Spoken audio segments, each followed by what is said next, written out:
In another session of News Tonight, we're here to bring you what's making headlines tonight. Straight away into the bulletin, the NRM, that is National Resistance Movement Parliamentary Caucus, has today resolved to support the government's budget priorities for financial year 2026-2027 and to back the passage of the proposed Protection of Sovereignty Bill 2025 following the guidance from His Excellency President Yoweri Kaguta Museveni at a meeting held at State House Entebbe. First of all, I want to thank all of you for the wonderful work you did during the recent elections. This victory was victory for all of us, for everybody who participated. This issue of budgeting is not easy because people really get confused. That's why you find that some individuals are not able to manage in life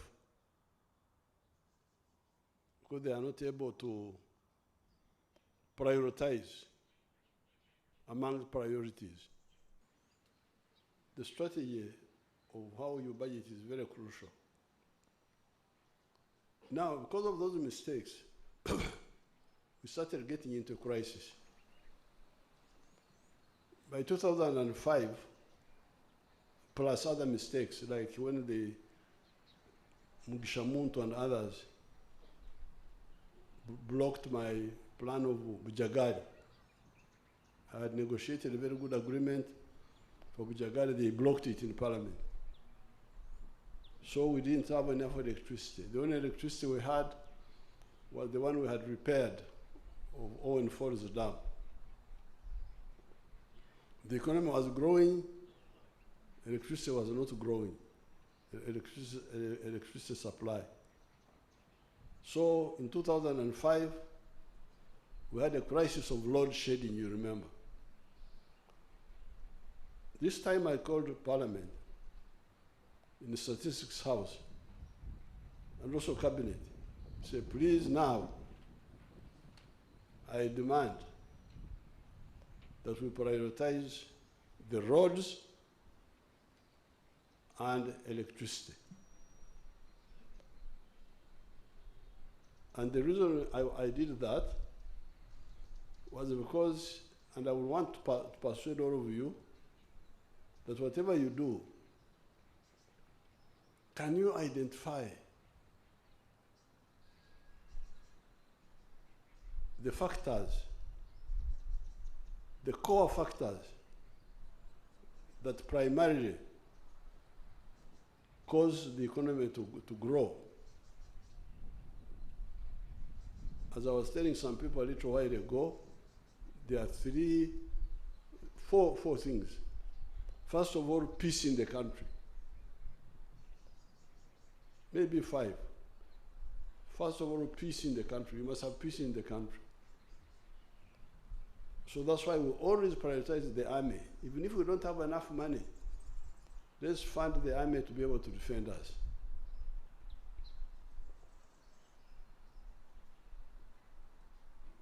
Because without peace, what can you do? Secondly, the policy of wealth creation. The third one are the wealth creators. Who are the wealth creators? The ones who expand the wealth of the country. It is first of all the farmers who grow crops, rear livestock. Secondly, the manufacturers. And thirdly, the hotel people, to some sections of services. If you have those 5, you have peace, You have policy. There's also infrastructure. Infrastructure is very crucial because how will the factories work if they don't have electricity?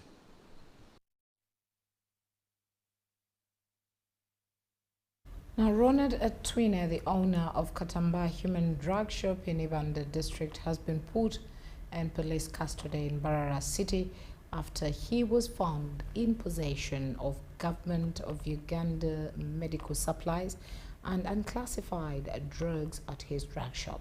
Let's hear more in this report. The National Drug Authority has concluded a week-long enforcement operation targeting illegal drug outlets in the southern region, including Chiruhura, Kazo, Sanga and Ibanda districts. According to the National Drug Authority spokesperson, Abiaz Ramiri, over 75 drug outlets were closed due to non-compliance, and more than 250 boxes of assorted medicines worth 70 million Ugandan shillings were impounded during the operation. During this operation, 75 drug outlets were closed for non-compliance, and from these, 250 boxes of assorted medicine worth over 70 millions were impounded. The operation saw one Ronald Atwine arrested after he was found in possession of government medical stores. This is a 90-day dose, and every patient is entitled to one. So there is no way this one patient had all this kept at his place. But also we asked him, what about this cotton, which is also clearly marked Government of Uganda? You see all these, clearly marked Government of Uganda. Senior Inspector of Drugs and Enforcement at the National Drug Authority, Akili Alfred Ayom, revealed that with the help of the police, they shut down drug outlets operating in unauthorized, substandard and unlicensed premises and those employing unqualified personnel. The people are always reluctant whenever their drugs are impounded. They think that because we move with the police, they think that these drugs are taken and it will not be returned back to them. But through you, the media people, I want you to remind the people outside there that these drugs are still theirs. No one wants to arrest them. We just took their drugs to make sure that they comply with what the law requires. Dr. Richard Kirigwa-Jo, a regulatory officer at NDA, called on all unlicensed operators to immediately cease operations until they meet all licensing requirements. Those people who are enlightened, like the health workers, an example of a DVO, even vet doctors, had drug shops that were horrible and on top of that unlicensed. It also baffled us because these are people who are supposed to walk the talk. And maybe to inform the public, we have an MOU with the local government. Members of the public are encouraged to purchase medicines only from licensed pharmacies and drug shops and to report any suspected drug-related crimes to the authorities.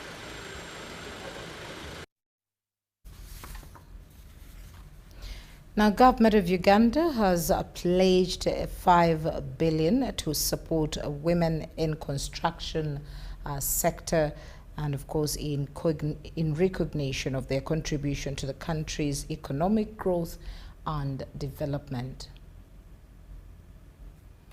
Excellency Jessica Lupo acknowledged the barriers women face in the construction industry and emphasized the need for collective efforts to inspire, support and uplift women in the field. She noted that without active participation of women, Uganda risks falling short of its national development goals. The founder of Women in Construction and Infrastructure Uganda chapter, who also serves as the first female president for Ugandan National Association of Builders, Suppliers and Engineering Contractors, Kiara Binta Nkurunga, shared her journey, highlighting resilience and determination as key drivers in advancing women in the sector. Reach the Vice President's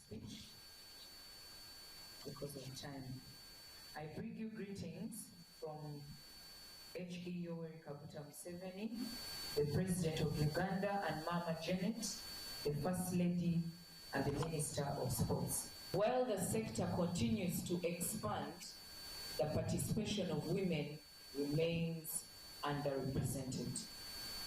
Despite women consisting more than half of Uganda's population, their representation in construction trades, engineering, contracting, supply chain, infrastructure leadership positions remain limited.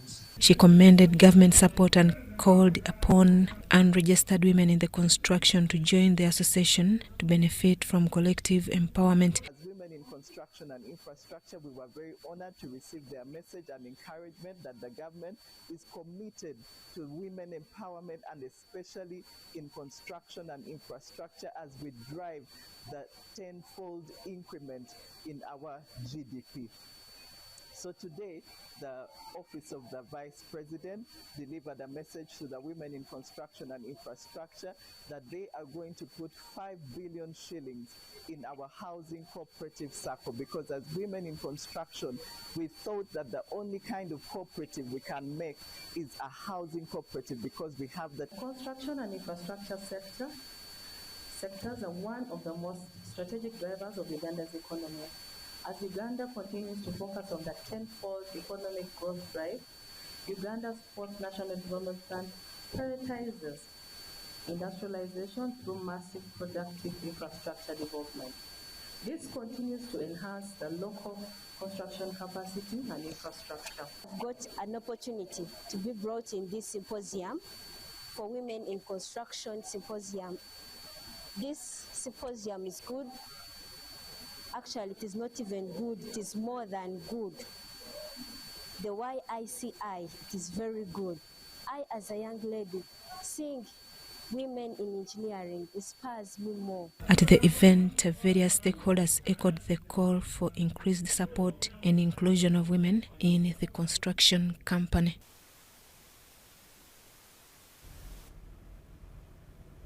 A powerful story of resilience is unfolding in Luweero district as dozens of young mothers reclaim their futures. For many adolescent girls, early pregnancy often marks the end of their education. Let's hear more in this report. The atmosphere in Bububi was electric as 162 students celebrated their graduation, marking a turning point in their lives. These young women completed intensive training in high-demand fields, including fashion and design, cosmetology, ICT, and agribusiness. Addressing the graduates, Dr. Maurice Muhwezi, president of Ant Hill Foundation, emphasized that vocational training is a guarantee for a second chance. He urged the girls to choose courage over fear, using their new skills as a shield against socio-economic barriers that often hinder young mothers. Giving a second chance to the girls. That was basically to the parents and the community, those who were present. But to the girls, one, to be confident, to realize and recognize that they have acquired not only knowledge but also skills that they can put to use to better their lives and the lives of their children and their families.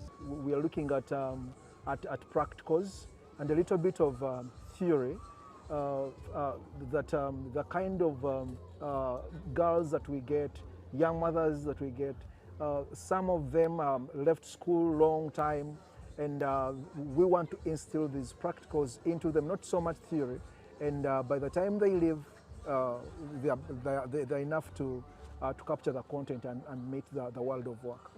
National Coordinator Ant Hill Foundation, Elizabeth Kalemera, says that this initiative is an open invitation for youth across the country to tap into similar opportunities. Today at the Central Girls Vocational School, we are having our graduation day where we are commissioning 162 adolescent girls and young women who have completed their vocational courses.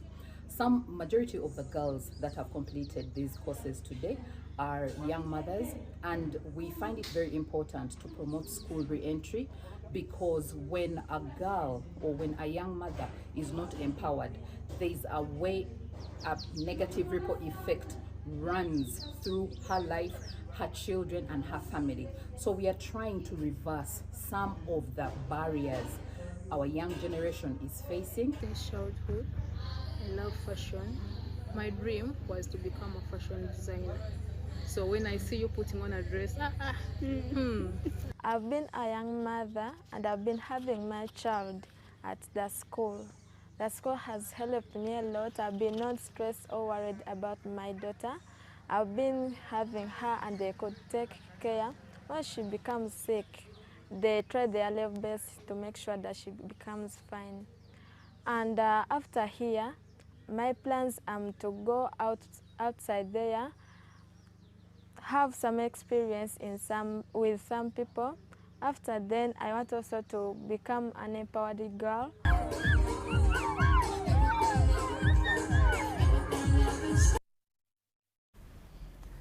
Quite a good cause there. Now Uganda's corruption perception index has declined from 26% in 2024 to 25% in 2025. This decline is attributed to the failure of effective supervision and enforcement of the anti-corruption laws across the sectors.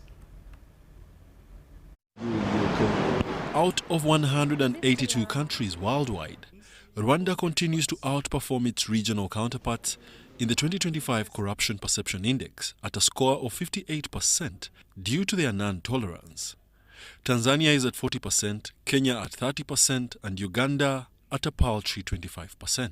When you compare with last year Uganda scored 26% and it was ranked 144th. So in terms of score, we have dropped by 1%. Despite the existence of the Access to Information Act of 2005, government has been found reluctant to provide necessary information to the public when required, compromising transparency efforts that could help address the vice. We have done an analysis of access to information requests by citizens in Uganda for the period between 2018 to 2025, and this covered over 150 information requests. 87% of these requests got what we call mute refusals. Mute refusal means that the request is filed to this agency and they keep quiet. According to the Office of the IGG, this report gives a fair assessment of Uganda's corruption perception standing. For us to grow as a country, to develop, we need investors from abroad. And a number of these investors look at this score of a country to determine whether they will come to invest here or not. So it is important that we improve our score to at least something acceptable, whereby we can attract investors. Uganda's declining performance in the CPI report over the past 5 years points to a possible reluctance in the fight against corruption. The report also serves as a reminder for the government to prioritize and strengthen anti-corruption efforts. Wadulo Arnold Mark for UBC News in Entebbe. Well, thank you very much there, Wadulo. Now, Ugandans have been told to explore service potential beyond talent, job and salary at both national and international levels. Renowned medic Professor Francis Omaswa detests what he describes as the spirit of arrival. Let's hear more in this report.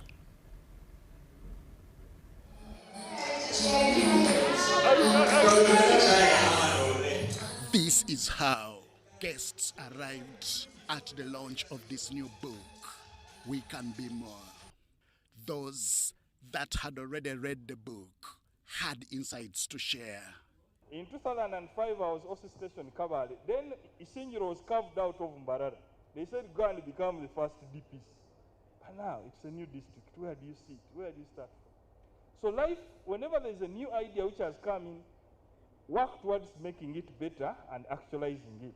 It is also very instructive to young people that you don't have to wait to be cajoled, to be urged, persuaded, or convinced. In spite of whatever issues you'll be facing in life, you have to choose to rise. in it were calls for people in society to serve and perform beyond their careers. Of course, when you succeed, you think you have arrived. And this book is telling us there's no arriving. You need to ensure that you are more and more. Similar to this message is what Dr. John Ekure, the founder of Kumi Orthopedic Center, carried for Ugandans during the launch of his third book. There are brilliant young minds in our villages, in our towns, in our cities, in places where dreams are often cut short, not because of lack of ability, but because of lack of support. And that is a tragedy we must refuse to accept. This message was emphasized by renowned medic, Professor Francis Omaswa. Health is directly connected to the environment. And so all health workers in our country must fight for the conservation and protection of the environment. If you find somebody burning bushes, don't start thinking that is not for you. It's going to bring more patients to you with respiratory diseases that were supposed to be prevented and wasting resources. How can we get a culture prevailing in our communities which pursues excellence all the time?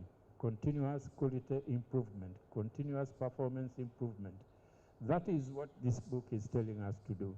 The proceeds from the launch are dedicated to Elizabeth Opola Foundation, established to aid those in need.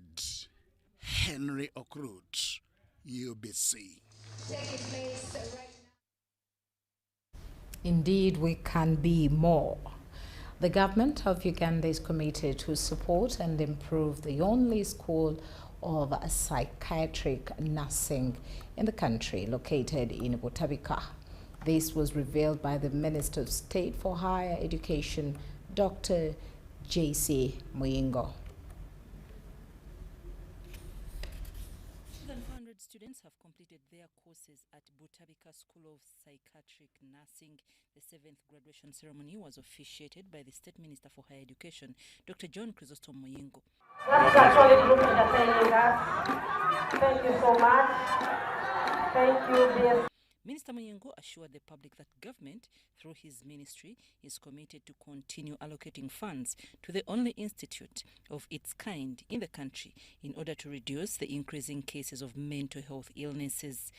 Act of 2025, the National Education and Training for Health Policy 2025, the Digital Agenda Strategy, the curriculum reforms and the school health activities has laid a strong foundation for quality training of health workers, including those in the mental health. I encourage Butabika School of Psychiatric Nursing to continue adhering to the established policies and standards and the guidelines for health education and training. Minister Muyingo urged the graduates to be patriotic and employ professionalism while at work.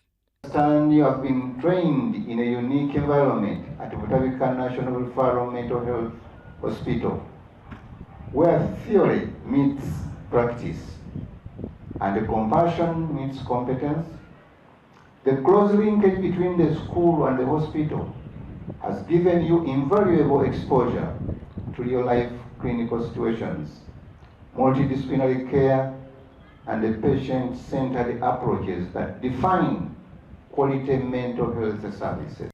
Also present at the ceremony was the Commissioner for Health Education and Training, Dr. Safina Musene, who congratulated the graduates and commended government for the efforts to fight the rampant mental health illnesses in the country. I'm proud of you as we celebrate your achievement.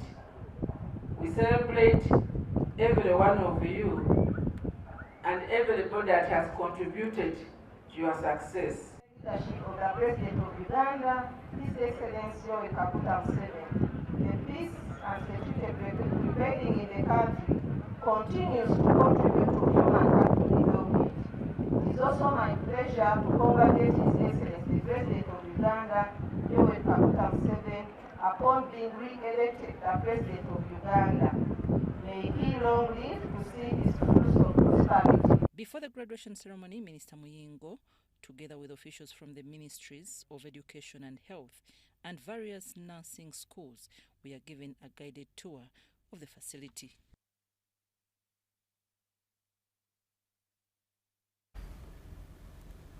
Now, the president of Remnant Mothers Association in Uganda, Pastor and Dr. Beatrice Odongo, has urged mothers across the country to prioritize the upbringing and care of their children, with special emphasis on nurturing and guiding the young girls.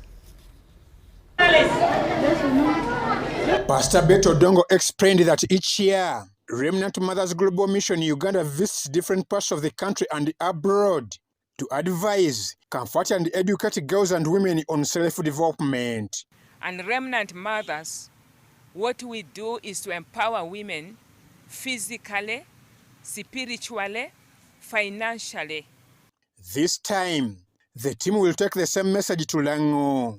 She noted that the outreach will include guidance services such as counseling for girls and women, as well as vocational training, aimed at equipping them with the practical skills for self-reliance. To empower women, we have 4H that we use. One stands for mindset. Unless the mind of a woman is changed, that I can do something, then the woman can do something. Then a heart, transformation of the heart by the word of God. And then the hands. Remnant mothers, we work hard with our own hands to make sure that we eradicate poverty in the nation and poverty in our families. And then the fourth H is the household. If you don't work hard as a mother, you cannot sustain your household. In addition, Pastor Beatrice Odongo reviewed the mission's plans to establish a training center in the region that will help local residents acquire skills and knowledge. We want to put the skilling center of machines tailoring that is going to help women, girls who are school dropouts. They can learn how to sew and they can sustain themselves. And we are also going to do a lot of things, like we are making the scarves, we are teaching women to make soap. The initiative is aimed at empowering women, strengthening families and promoting sustainable livelihoods through mentorship, skills development and community support. We are going to Lila. I call upon women in Ilango region to come expectant to meet the hand of God. We are going to share in the word. We are going to share in testimonies. Here I have come to go to Lango Lira to reach out to women there and tell them about the goodness of God, and also tell them what us, the Remnant Mothers, are doing and the benefits of being a Remnant Mother. Amwa Evanjuko for UBC. Remnant Mothers, indeed. Now, the Uganda Marine Police Force is mooting plans to introduce forensic capacity to accurately determine the causes of death for bodies retrieved from water bodies. Drowning is the third leading cause of unintentional injury-related death globally. According to the Makerere University School of Public Health, Uganda records an estimated 3,000 drowning deaths annually, translating to an average of 8 people per day. The most affected groups include children under 10 years, fishermen, lakeside communities, and people living or working around water bodies. The age groups between 6 and 18, they die a lot on water. Despite assumptions that non-swimmers are most at risk, Uganda Marine Police Force reveals that most victims are actually experienced swimmers and individuals familiar with water environments. This is attributed to complacence and overconfidence on water, lack of survival swimming skills, and failure to observe basic safety measures. When people feel too much confidence that they understand the water, it has taken many of their lives. There are also cases where victims drown while attempting to rescue others without proper rescue training. If you check on the Templar, that very bad accident that took place on the Uganda waters, people died because they were trying to help others.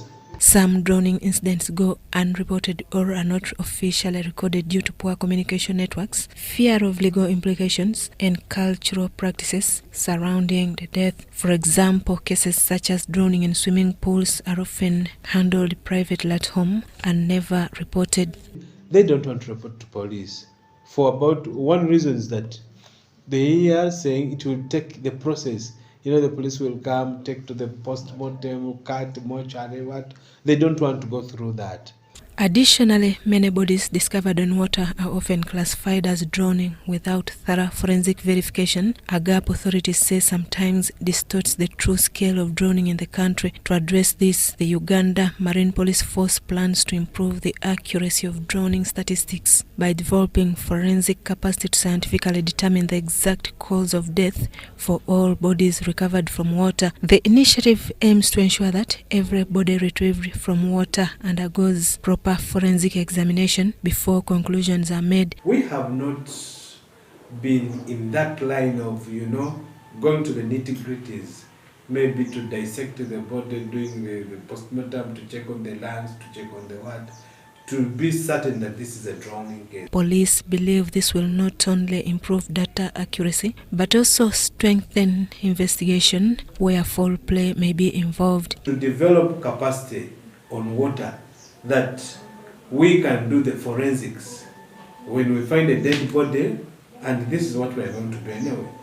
Nonetheless, Marine Police Force has a specialized team of trained mariners deployed across major water bodies. These officers undergo regular refresher trainings to enhance their rescue capabilities. However, officials admit that the force remains significantly understaffed given Uganda's vast network of lakes and rivers, including Lake Victoria and other inland water bodies. So we have, I think, around 33 detaches all over the country. But if you have to look at the stretch of this lake itself, Lake Victoria, it's very big, and we have some areas where we don't have any coverage. To bridge this gap, Marine Police has intensified community engagement programs, training local residents in basic water rescue skills, survival swimming techniques, and water safety practices. We do community sensitization. We do community capacity building in the different skills. One, survival skills.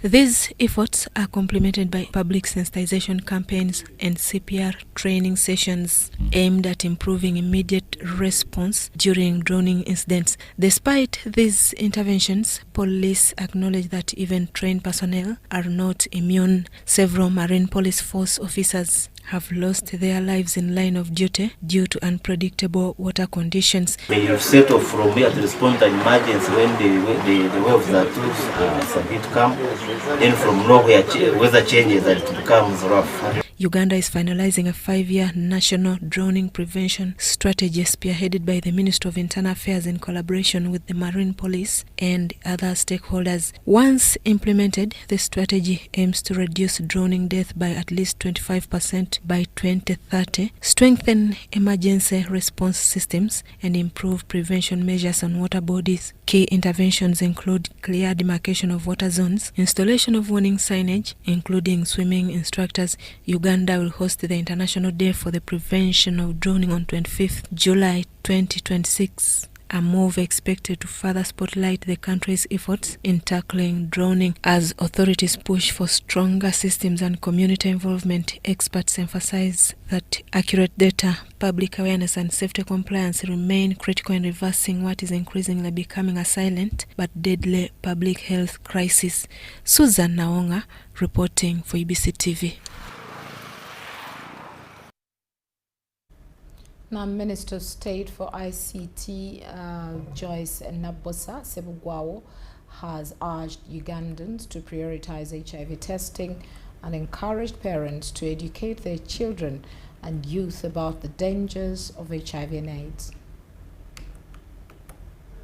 With only a few days remaining to the birthday celebrations of the Kabaka of Buganda, Ronald Muwenda Mutebi II, Minister of State for ICT, Joyce Nabosa Sebugwawo, noted that the annual event continues to serve as a key platform in raising awareness and combating various diseases affecting Ugandans.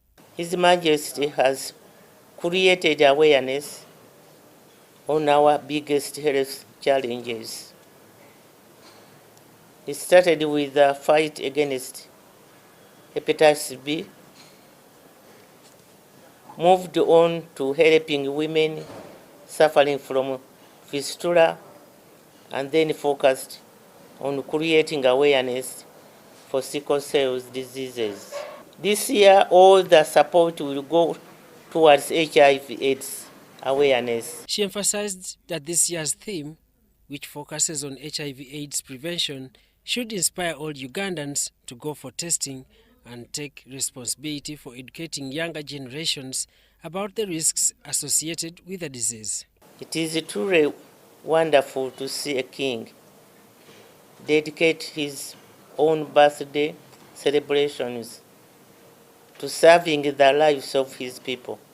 Sebugwawo also specifically appealed to the youth to embrace HIV testing and avoid risky behaviors, warning especially young girls against engaging in activities that may endanger their health and future. Which calls upon all men to take care of their health so they can protect our daughters and the next generation. She further called upon all Ugandans to actively participate in the Kabaka Birthday Run, stressing that by doing so, they are contributing to the well-being of fellow citizens. Minister Sebugwawo noted that even those who may not physically take part can still support the cause by purchasing the official run kits. We are very grateful to His Majesty for showing us that when we run together, we build a healthy and strong country for everyone. So please, everybody, come and buy one and support the cause. The Kabaka Birthday Run remains one of the most significant annual events in Uganda, mobilizing thousands to support public health causes and community well-being.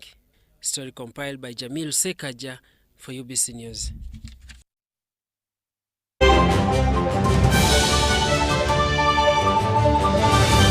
Wobango saba katonda ne momo gisabiranga kubanga etwadde vani enyiriro kuzama lucky hey lucky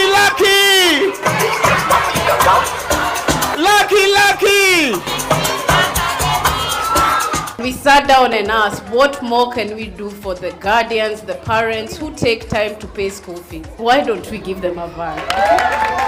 I officially hand over the keys to this school van to Lucky Kids Academy. We are grateful for everything that you've done for Mama.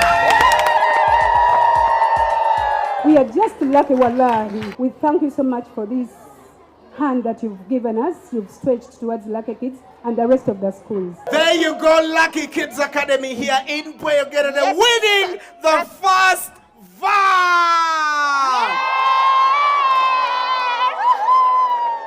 What do you have to do, Ruth, to win a van courtesy of Momo? Just pay school fees using Momo app or press *165*80# to get the school fees. Then you stand a chance to win school fees or a school van. Lucky! This is Academy Momo! Are you a woman with a small-scale business with a dream of growing it to another level? The GROW Project is here to support you in realizing your dream. The GROW Project is a government initiative implemented by the Ministry of Gender, Labour and Social Development and Private Sector Foundation Uganda with support from the World Bank. We support women-owned businesses across the country to gain hands-on and business management skills through training within your location, business financing through grants and affordable loans, and infrastructure in your areas of operation to enable you to increase your productivity. If you have a business that makes sales of up to 800,000 Uganda shillings per month, the GROW Project has the tools and resources to help you succeed. For more information, contact your district or city GROW focal person or call our toll-free line on 0800 307 777 to learn more about how you can benefit from the GROW Project's services. The GROW Project, empowering women economically, transforming communities.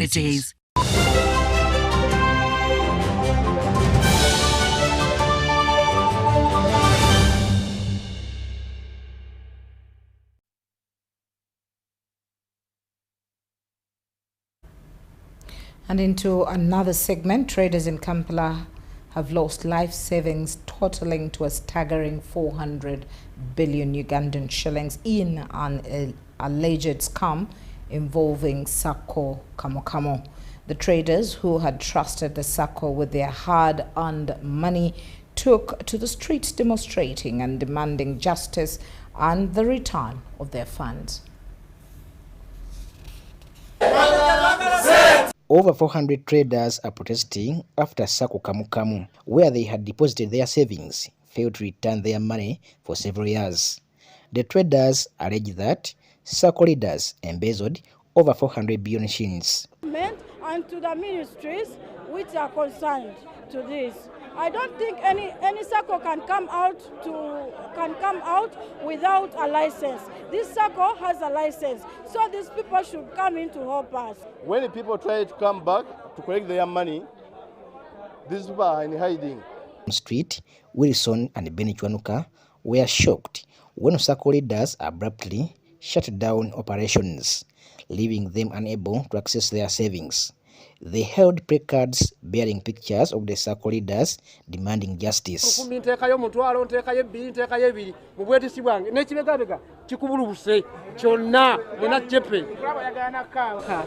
Nebwe natuuka mu December nga njagala kwongera mu bizinesi yange kubanga yali season.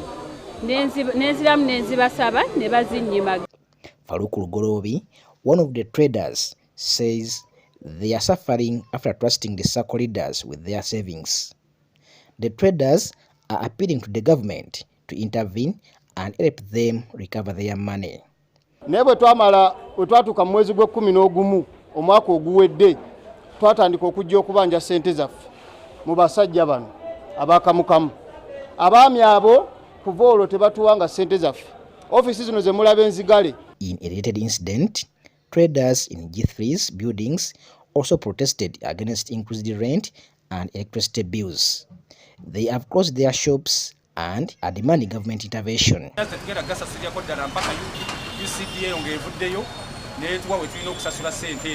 Tubegayiridde fete tuli mu lutalo nammwe ba landlord waffe tuli mu lutalo naye weebuuze lwaki ebizimbe ebibyo byebiriko obumulumulu tula wansi n'abapangisa abo. The traders warn that if the government does not act, they will continue demonstrating. They are also calling on the president to intervene and resolve their issues. Fete tubadde bannabyabufuzi naye bannabyabufuzi tugenda baleka bayingire era mu nsonga zino. Era baddembe kati kubanga kati bitulemeredde. Mwe muli mu bizanyiramu. President abantu be watuwa tebakyatuwa service. Robert Katamba reporting for UBC News in Kampala.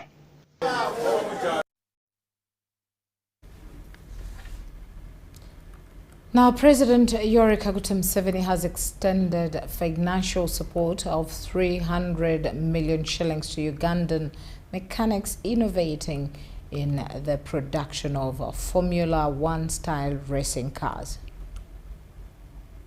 The funding is aimed at boosting local innovation and advancing the development of high-standard racing vehicles. The beneficiaries are mechanics based in Nansana municipality known for building prototype cars resembling Formula One models.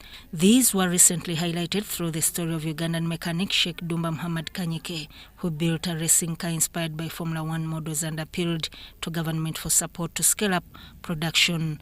That appeal has now been answered by President Museveni, who has provided 300 million shillings to support Sheikh Dumba and fellow mechanics engaged in similar innovation. Sheikh Dumba, who pioneered the project, welcomed the support, describing it as timely and critical to advancing their work. I want to thank the President for what he has done to promote the mechanics. In January, I can remember we had a press here when we are showing the Formula 7, which we were introduced at that time. But since then, when the president heard what we were appealing to him, we managed to build this one. So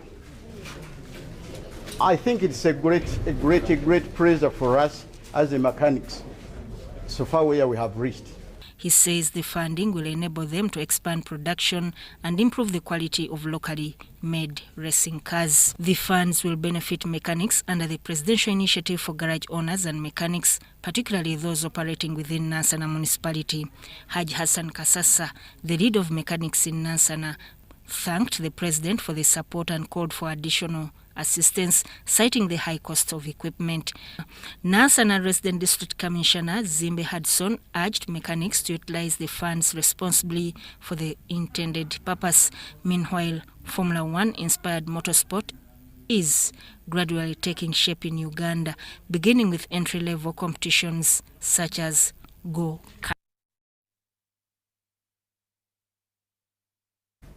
The Minister for Water and Environment, Sam Cheptoris, has called for a ban on importing old vehicles to curb pollution and reduce a national disease burden.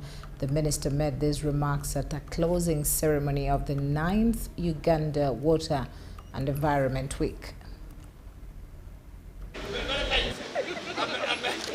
The Minister for Water and Environment, Sam Cheptoris, on Friday attended the closing ceremony of this year's Water and Environment Week, the first time he made a public appearance after a long medical leave. Despite his current condition, the minister wasted no minute as he advocated for healthy living, a remedy to curbing high national disease burden. Somehow I reduced on sugar. I started using honey. Now, if I had to continue with sugar, I would be in the grave. Available records indicate that the main contributors to air pollution in Uganda include vehicle emissions, industrial activities, open waste burning, and dust from unpaved roads. Because at least Kenya, cars, they don't encourage very old cars. But Uganda, you get somebody driving a car up to 2014. Really? Why are you killing us? You are just killing us. You are polluting the place. You go to Mukono. Go to Mukono. When I come along the road and then I see the fumes, the way it affects me so badly. These cars of 2014, 20 what? Home. In fact, if I had the power, I would say today, I want the cars of 20, 24, 23. The rest of you, bicycles. The minister also criticized border borders, describing them as rubbish that should be abandoned. From Mukono to Kampala, is it very difficult to use a bicycle? And then get rid of this rubbish called the border. They are the ones killing us. We are dying slowly, by the way. We are dying slowly. If you didn't know, you are dying slowly. The Minister for Finance, Planning and Economic Development, Matia Kasaija, who was expected to headline the closing ceremony, entrusted the line minister with his message, imploring Ugandans to become stewards of environment. The tenfold growth target requires the involvement of all, including the business community and the ordinary citizens, to create a sense of ownership. Accordingly, a number of action plans have been launched to drive adaptation to climate change efforts in different parts of the country. Also in attendance were representatives of different sector ministry departments and agencies, development partners, and civil society organizations. In the Kingdom of Uganda, water and the environment are not just natural resources. They are part of who we are and how we live, and our customs and traditions and our daily lives have always been built on the responsible use and protection of nature. It's worth noting that prior to this week-long event, a series of activities including Miss Climate Change Awareness Pageant, 500-kilometer walk from Moroto to Kampala, and the now famous 24-hour standing for environment were carried out for the sole aim of creating awareness on climate change and environmental conservation. To the Walkers Association of Uganda award, you walked. That's Mr. Ioni Geoffrey. Dorcas Kimono, UBC News. Now, residents of Kakindo sub-county in Kisenyo Parish, Kakumiro district, have finally secured their land rights after more than 10 years of uncertainty and threats of eviction. This follows a decisive intervention by State Minister for Lands, Dr. Sam Mayanja, who nullified the contested land title, bringing relief to over 2,000 affected families. The disputed land, located on Block 1, Plot 8, measuring approximately 196 acres, had been claimed by Lawrence Bazara, who reportedly used his former position as a local councillor to acquire the title irregularly. Residents, led by Minister Fred Byamukama, expressed frustration, stating that Bazara repeatedly intimidated them and ignored several invitations to community meetings aimed at resolving the dispute.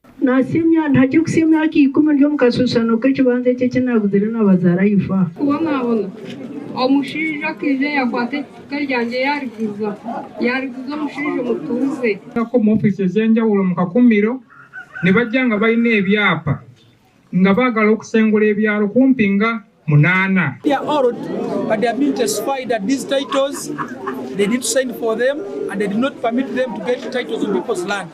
What happened after over 10 years, when they have been suffering with legal titles, they have been threatened to be evicted from their lands.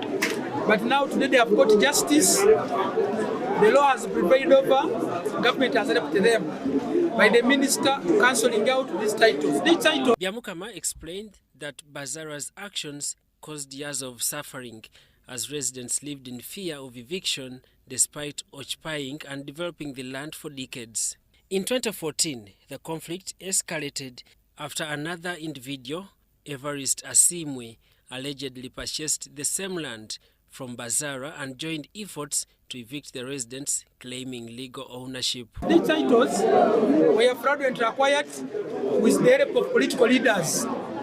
With the help of political leaders want their own things. The first title, which has about 196 acres, second title for Kasiri for Atwoki, that title alone has served over 2,000 families. In this area, people have been selected to be evicted on their land. Couldn't work very well because they have been fearing if they put more coffee, they will be evicted. They put more good houses, they will be evicted. They put cattle grazing, they will be evicted. The affected land hosts more than 2,000 families who depend on it for farming, settlement, and other livelihood activities. During a community meeting attended by local leaders and residents of Chakatera village, Minister of State for Lands, Sam Mayanja, revealed findings from a government investigation confirming that the land title was acquired fraudulently and later sold illegally. They have done here, people came, different people came, and the district land board gave them land, which is already occupied. Now, section 60, subsection 2 is very clear of the Land Act.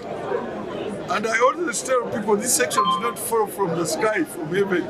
President Museveni is the one who signed this into law.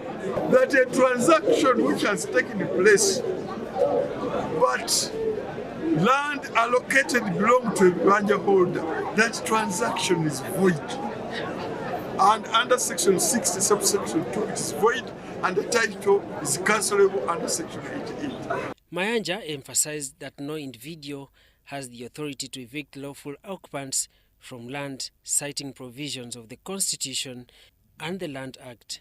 He directed the Land Registry to immediately cancel the title under reference FRV 583, Folio 20, Bugangaizi Block 1, Plot 8, declaring it issued in violation of Uganda's land laws. I've directed, the first title was in the name of Bazara.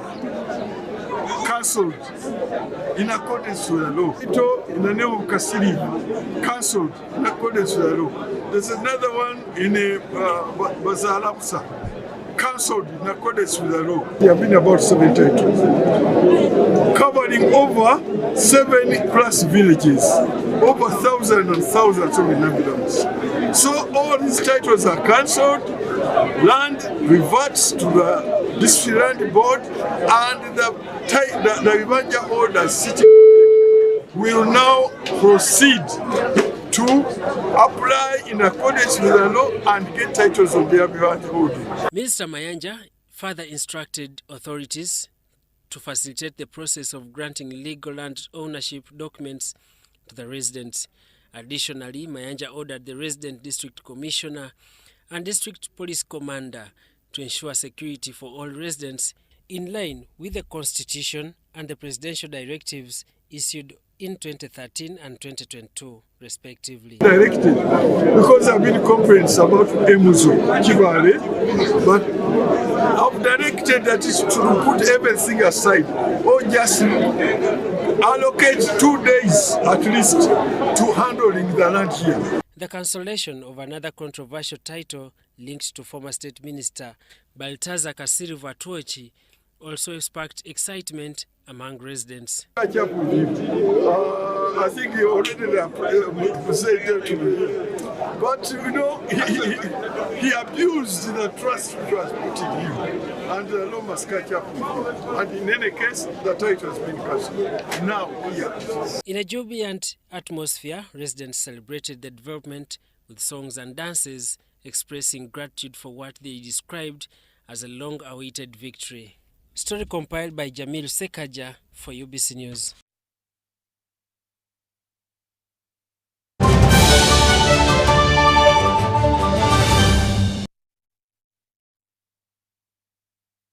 The world of sports, the Kangao of Bulemezi County, Ronald Molondo, has appointed a 10-man committee to manage Bulemezi FC ahead of the 2026 Buganda Masaza Cup.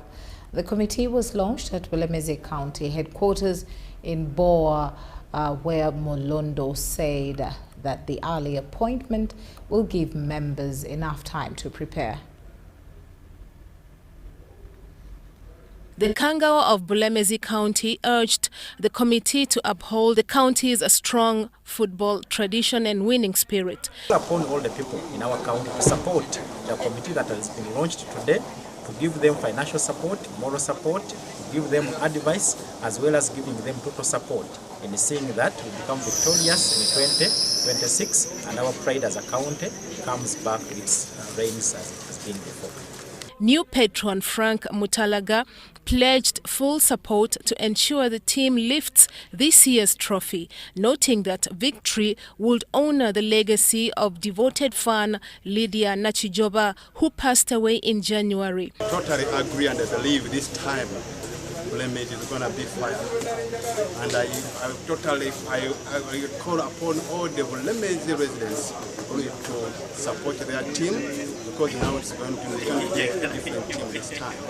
Team manager Yiga Jonathan Salongo called on all Balyanaka to support the team both financially and during matches. I will assure them this time round we have a number of people that are going to support us such that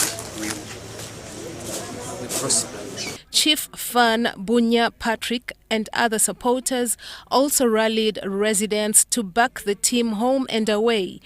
Mbakola mwenna ngoma chiwoko zirobwe busika bombo kalule mwenna kasana luwero ngogolo uveyo kuluno buli omwalete ekiyinzo wanguza timu yaffe.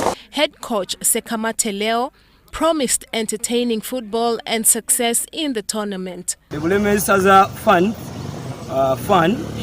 should expect good football, entertaining football, but as well looking forward to achieve more from the competition. Mulondo also appreciated last year's committee for their service. The 2026 Buganda Masaza Cup, featuring 18 counties, will run from June the 13th to October the 31st. And that's all we had time for. Thank you once again for hanging out with us. It's a good night from us. Bye-bye.